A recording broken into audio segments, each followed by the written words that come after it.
இந்த கதை புதுசா வித்தியாசமா இருக்கும்னு அளந்து விடல. ஆனா கண்டிப்பா நல்லா இருக்கும். நம்ம பசங்க எல்லோருக்குமே ஒரு பொண்ணு கிட்ட பேசுறது பழகுறது எல்லாம் ஒரு மாதிரி நல்லா இருக்கும்ல. அப்படித்தான் எனக்கும். ஆனா எனக்கு சின்ன வயசுல இருந்தே ஒரு வித தயக்கம். சுபாவம். அப்படி ஈஸியா பொண்ணுங்க கிட்ட பேசுற ஆளு நான் கிடையாது. ஆனா என்னோட நண்பர்கள் எல்லாம் பொண்ணுங்க கூட பேசுறது, அத சொல்லி கெத்து காட்டுறதுன்னு இருப்பாங்க. எனக்கும் ஆசையா இருக்கும். ஆனா நமக்கு தான் வரலையே. பேச கிட்ட போனாலே வாய் குளறுதே நமக்கு தான்.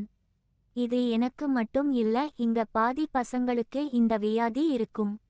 என்ன நண்பா நான் சொல்லறது. ஆனாலும் ஆசை யாரை விட்டது. அதனால நான் என்னோட இன்ஸ்டாகிராம் ஐடி மூலமாக பாக்குற பொண்ணுங்களுக்கு எல்லாம் ஹாய் ஹலோ அப்படின்னு மெசேஜ் அனுப்புவேன்.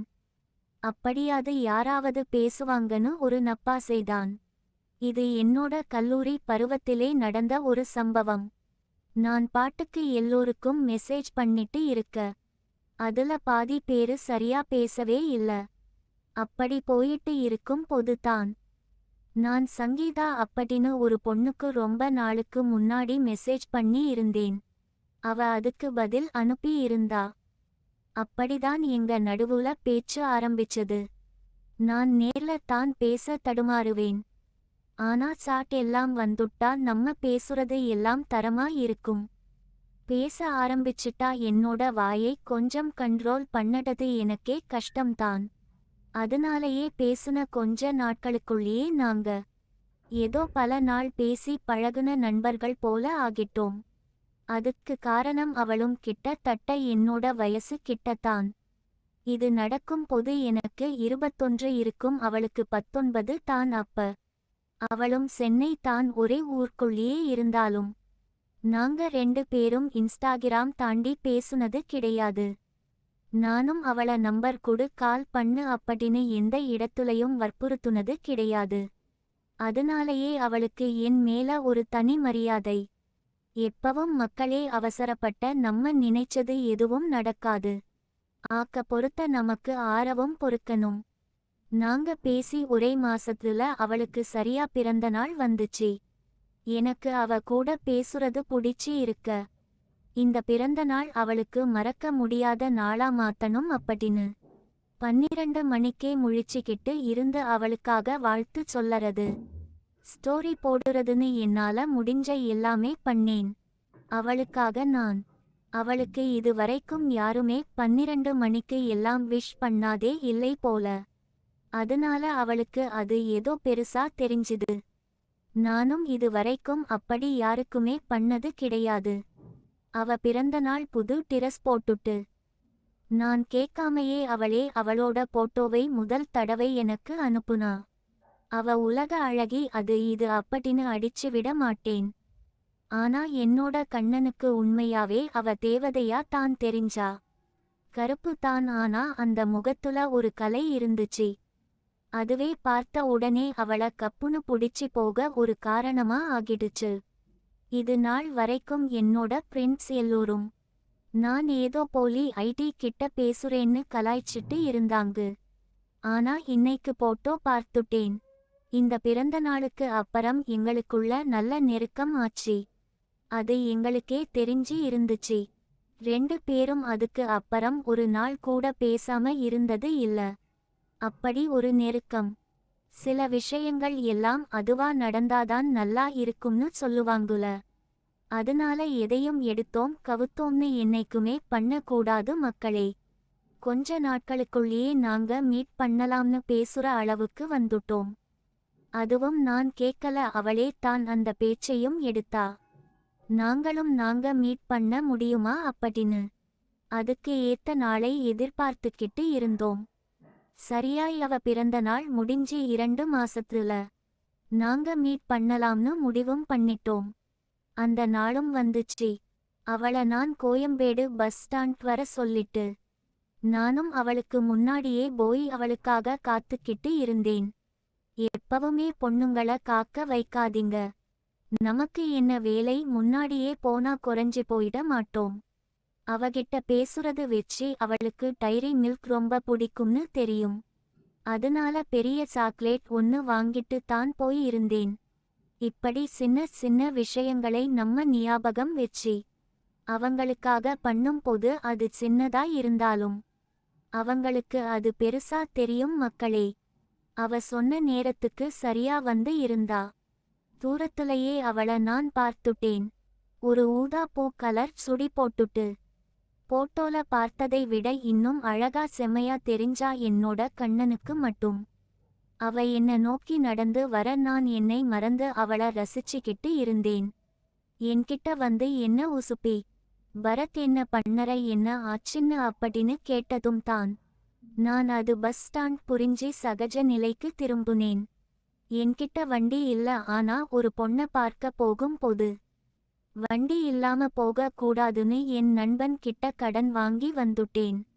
அவ போலாமான்னு கேட்டதும் பைக் பார்க்கிங் போகணும்னு சொல்ல உன்கிட்ட தான் வண்டி இல்லையேடா அப்படின்னு சொன்னா. நான் பிரிண்ட் வண்டின்னு சொன்னதும் லைட்டா சிரிச்சுக்கிட்டே வா போலாம்னு சொன்னா பாருங்க. இந்த வடிவேலு சொல்லற மாதிரி தான். மச்சான் சாச்சு புட்டா மச்சான்னு இருந்துச்சு. வாங்கிட்டு போன சாக்லேட் அவகிட்ட கொடுத்ததும் அவ இன்னும் ஹாப்பி ஆகிட்டா. அதுக்கு அப்புறம் அன்னைக்கு நாள் முழுசா நாங்க சுத்தினோம். மால் போயிட்டு அப்படியே தினகர்ல குட்டியா ஒரு ஷாப்பிங் போயிட்டு முடிஞ்ச வரைக்கும் அவள நல்லா பார்த்துக்கிட்டு ஈவினிங் அவளை இறக்கி விட்டுட்டு வந்துட்டேன். அன்னைக்கு தான் நாங்க எங்க நம்பர் மாத்திக்கிட்டோம். அதனால நாங்க வாட்ஸ்ஆப்பில் பேச ஆரம்பிச்சோம். அவகிட்ட சும்மா இன்னைக்கு நாள் எப்படி இருந்துச்சுன்னு அப்படின்னு கேட்டேன். அவ உடனே என்னோட வாழ்க்கையிலேயே மறக்க முடியாத நாள் இது. முதல் தடவை ஒரு புது ஆளு கூட இருக்கற மாதிரியே இல்ல. நான் உன்கூட ரொம்பவே ஃப்ரீயா ஃபீல் பண்ணேன். அதுக்கு உனக்கு தான் முதல்ல தேங்க்ஸ் சொல்லணும்டா அப்படின்னு சொன்னா. நீ தான் ஏதோ பதட்டமாவே இருந்த. ஏன் உனக்கு என் கூட இருக்க பிடிக்கலையான்னு கேட்டா. நான் உடனே ஐயோ அப்படி எல்லாம் ஒன்னும் இல்ல. முதல் தடவை ஒரு பொண்ணு கூட தனியா வெளியே வந்தேன்லா. அதான் அப்படி அடுத்த வாட்டி பாரு எப்படி இருக்கேன்னு சொன்னேன். அவ உடனே எதுவும் யோசிக்காம சட்டுன்னு அப்ப எப்போ நெக்ஸ்ட் பார்க்க போறோம்னு கேட்டுட்டா அவளே. அதுக்கு ஏத்த போல எனக்கும் அவளை பார்க்கணும், அவ பக்கத்துல இருக்கணும்னு இருக்க. அடுத்த வார கடைசிலேயே மறுபடியும் பார்க்க முடிவு பண்ணோம். ஆனா இந்த வாட்டி எங்க போறதுன்னு தெரியாம மால் உள்ள போய் சும்மாவே உட்கார்ந்து ஒருத்தர் பார்த்துக்கிட்டே இருந்தோம். 2 பேருக்குமே அது ஒரு மாதிரி குறுன்னு இருக்க. அவளே கொஞ்ச நேரத்துல படத்துக்கு எதுனா போலாமாடா அப்படின்னு கேட்டா. அப்பன்னு பார்த்து எந்த பெரிய நல்ல படமும் வரல. அவ பரவாயில்ல ஏதோ ஒரு படம் உன் கூட போகணும் கூட்டிட்டு போன்னு சொல்லிட்டா.